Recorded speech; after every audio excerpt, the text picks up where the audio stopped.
সেই কাঙ্ক্ষিত ঝুলন্ত ব্রিজে যাচ্ছি সিঁড়ি বেয়ে। বাহ, কি মনোমুগ্ধকর দৃশ্য! কোনো হইচই নেই, একদম সবুজ প্রগতি। সিঁড়ি বেয়ে যাচ্ছি, পার্কিং এর মতো একটা অবস্থা। নিচে পানি আছে, সেই পানির উপরে ঝুলন্ত ব্রিজ। লেক আছে, অর্থাৎ লেকের উপরে ঝুলন্ত ব্রিজ। সঙ্গে থাকুন, দেখুন সেই ঝুলন্ত ব্রিজ। এই যে পর্যটকরা ঘুরে ফিরে আসতেছে ঝুলন্ত ব্রিজ থেকে।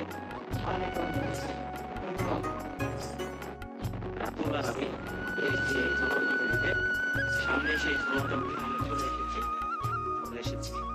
ঝুলন্ত ব্রিজ রাতুলের ক্যাম্পাস থেকে গন্তব্য এই রাঙামাটিতে।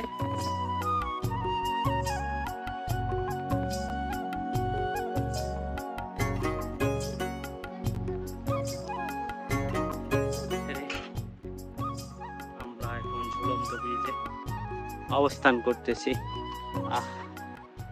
ঝুলন্ত ব্রিজের কিছু দিক নির্দেশনা রয়েছে, আমরা মেনে চলবো। এবং এখান থেকে এত সুন্দর সুন্দর স্পট বাংলাদেশের রয়েছে, যেটা আসলে বলা বাহুল্য।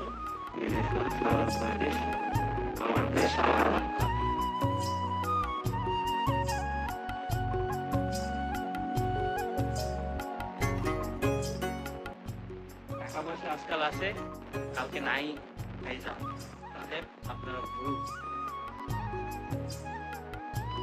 ভাই ঘুরতে আসলে টাকার টেনশন করবেন। টাকার টেনশন করলে কিন্তু তুমি ঘুরতে পারবেন না, এটা হলো মেন। কি বলো রাতুল? অবশ্যই। মূলত সবচেয়ে গুরুত্বপূর্ণ বিষয়টা হচ্ছে সময় দেওয়া।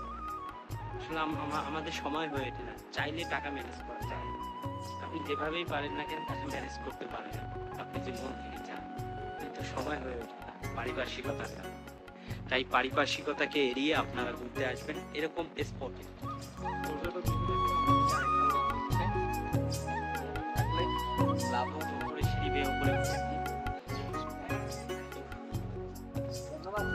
ভিডিও করি আপনাদের দেখানোর জন্য।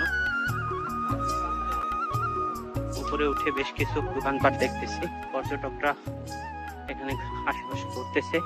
যদিও আজকে পর্যটক খুবই কম, ভালো লাগতেছে পর্যটক কম থাকায়, খোলামেলা পরিবেশ পাচ্ছি।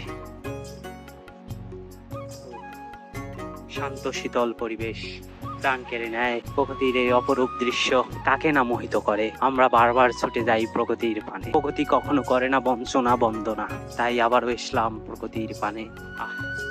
এর থেকে গুরুত্বপূর্ণ সময় আর কি হতে পারে?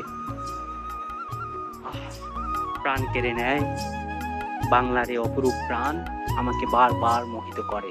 তাই আমি ছুটে চলি এই প্রান্তর হতে পাহাড়, সমুদ্র, গিরিপথ। অমায়িক পরিবেশ, সব মিলিয়ে একটা ভালো লাগে কাজ করতেছে। সকালবেলা দুপুর 11টা বাজতেছে।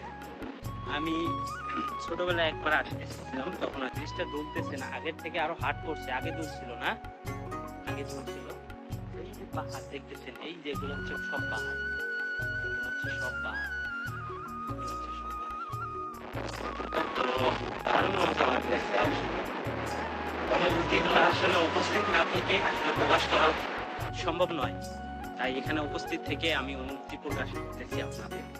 দেখতেছেন দারুণ ক্ষণ মুহূর্ত আমরা উপভোগ করতেছি। খোলা পরিবেশ, উপরে নিঃশ্বাস নেওয়া, গরমে অদিষ্ট জনজীবন। হ্যাঁ হ্যাঁ হ্যাঁ, বট গাছ।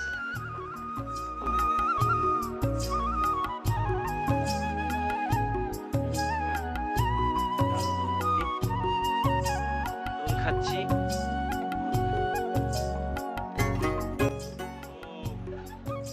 পাহাড়ি এলাকায় দোল খাওয়ার বিষয়টা ছিল অসাধারণ।